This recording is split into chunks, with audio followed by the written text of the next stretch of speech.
quelles sont les différentes formes commerciales des matières plastiques? Eh bien, je vous propose de les découvrir dans les ateliers de plasturgie.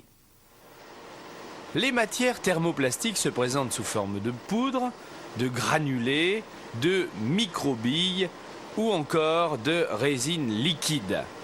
On les utilise également sous forme de semi-produits, essentiellement des films, des feuilles et des plaques.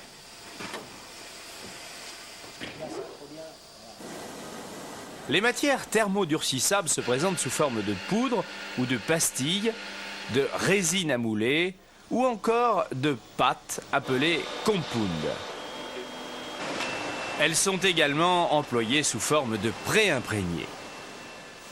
Poudre, pastilles, granulés, microbilles, résine, compound, pré-imprégnés et divers semi-produits sous la forme de feuilles et de plaques. Voici donc les matières premières à partir desquelles on obtient des objets plastiques.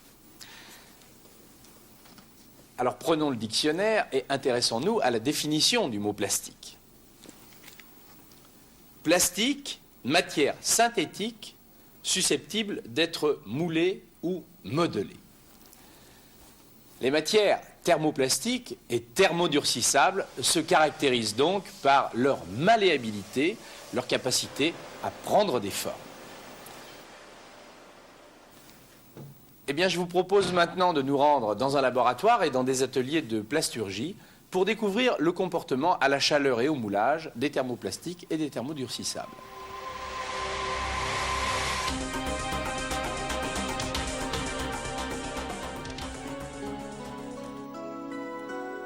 Considérons ces granulés opaques de polypropylène. Lorsque l'on soumet cette matière thermoplastique à l'action de la chaleur, elle passe de l'état solide à l'état pâteux, plus ou moins visqueux selon la température. Observons ce changement d'état. Nous constatons que le matériau devient transparent, c'est la fusion. Si nous observons au microscope la fusion de ce thermoplastique cristallin, nous assistons à l'effondrement des cristaux au voisinage de 190 degrés. À la température de 230 degrés, la matière plastique est suffisamment fluide pour être injectée sous pression dans un moule. Au contact du moule froid, le thermoplastique se solidifie et conserve les formes de l'empreinte. Maintenant, faisons une petite expérience.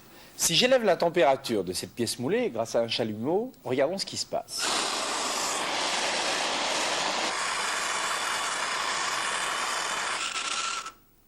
Le polypropylène fond, il redevient pâteux, visqueux, il est malléable, et donc ce changement d'état de solide à liquide est réversible. Cela signifie que les thermoplastiques sont donc recyclables.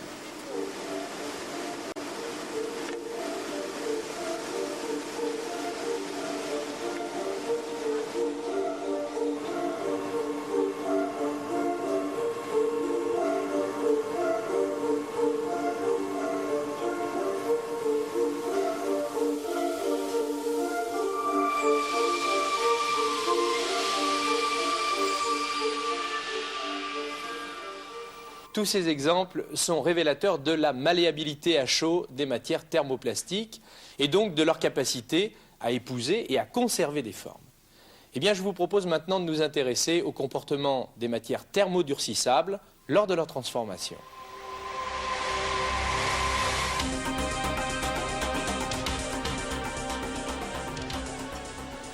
Premier cas, ces pastilles de phénolformol sont moulées par compression-transfert. Dans le moule chauffé à 190 degrés, sous l'action de la pression, le matériau se ramollit, épouse les formes de l'empreinte, puis durcit sous l'effet d'une réaction de polycondensation. Après cuisson, les pièces sont démoulées. Deuxième cas, celui de ce compound de polyester fibre de verre qui est moulé par compression dans un moule chauffé à 175 degrés et qui durcit sous l'action d'une réaction chimique de polymérisation à l'intérieur du moule.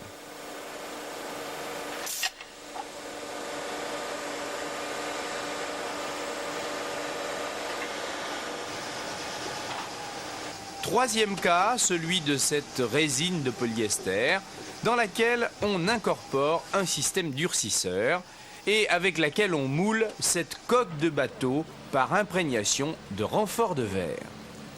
Dans ce cas, le durcissement de la résine par polymérisation se fait à la température ambiante.